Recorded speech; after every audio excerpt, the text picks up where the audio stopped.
Close for no cigar. No, hold on, that is... Yes, it's all the way through. Yes.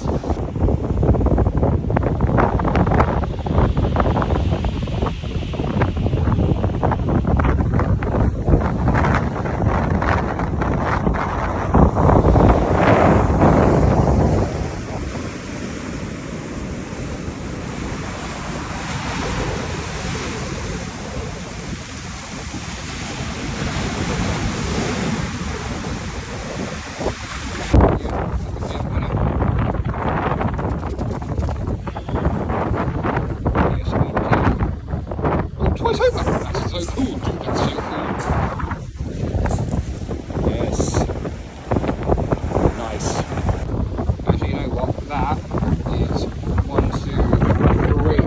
Triple whammy. It looks like one of those little dudes from Mononoke. Excellent. Home sweet home.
Good afternoon, friends. So it's my last day in Brighton today. I just had a very nice brunch with my brother Oliver, who is one of my closest friends. And as most people know, the West Pier is usually the last or the first place that I come, sometimes both. Anyway, I have mentioned the West Pier before in my previous Brighton video. A little more information this time. The West Pier is now just a skeleton of the grand lady that she was. There was a major pier building boom in Britain in the 1860s. The reason was, of course, is because for many factors, one of which was the division of wealth at the time. The only people who really left the country in those days were either the military, of course, or the rather well-to-do. And so the concept of seaside town resorts was very, very big at the time. We've got songs and everything. Oh, I do like to be beside the seaside. Oh, I do like to be beside the sea. And bandstands and amusements. But really, it was just a place to go. If you lived inland, you'd go to the seaside for your holidays. That was the concept. I think something like 20 piers were built in Britain in the 1860s. The West Pier was designed by a man called Eugenius Birch. Eugenius is a fantastic thing to call a kid. Imagine being addressed like that. Hey, Eugenius. And when the West Pier was finished, it was declared as his masterpiece, and he was quite the architect. The proposal was made in 1862, there was some quite serious pushback from local residents because they thought that it would be an eyesore because you had two tall houses either side at the pier head, and they thought it would mess with their view too much. But it was also believed by the local council that the pier would raise local property prices, and so it was confirmed and authorized. Construction began in 1863 and was opened to the public in 1866. It was very popular because at the time the Palace Pier had not even been close to conceived of yet. There was a suspension pier down the way, but it was the pier, and it was really rather grand. The light fittings looked like serpents, for example. And over the late 19th century and early 20th century, it was ever so popular.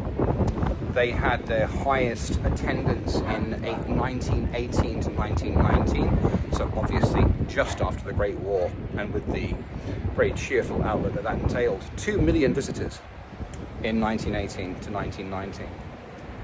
Now, it was, as I mentioned before, it was restricted during World War II because it was feared that Operation Sea Lion, the planned invasion of Britain by the Nazis, at a time when we were really quite losing, they could use it as a foothold, land on the pier and march inside. So all of the the wooden decks were taken up to prevent that happening. After the war, tastes had changed, and so there were bandstands and things to do on the land, and it just started declining really in popularity. And so the 1950s, especially the 1960s, and eventually, because of the sheer cost of maintenance to maintain it, it was closed to the public in 1975. It was separated from the land. I did swim out to it twice and climb it in the late 1990s when I was working at the old ship down the way. In 2002, a huge storm, actually a few storms, meant that large sections of it, because that's the remains of the concert hall, of the main house, rather, the main hall. It had a concert hall closer to the land, having been extended. The concert hall collapsed into the sea in 2002, and in 2003, 2 large fires, both of which are considered arson, burned the rest, and it was just the superstructure, the skeleton, if you will, and that was deemed a hazard, obviously, and they did clear, because speaking of eyesores, I'm standing out of the wind, very blustery day, in the shadow of the I-360, also considered, justifiably so, an eyesore for local residents. There's a parallel there. But yeah, the West Pier, the superstructure that had collapsed was mostly cleared, and also all that's left is that, and eventually that will crash into the sea as well.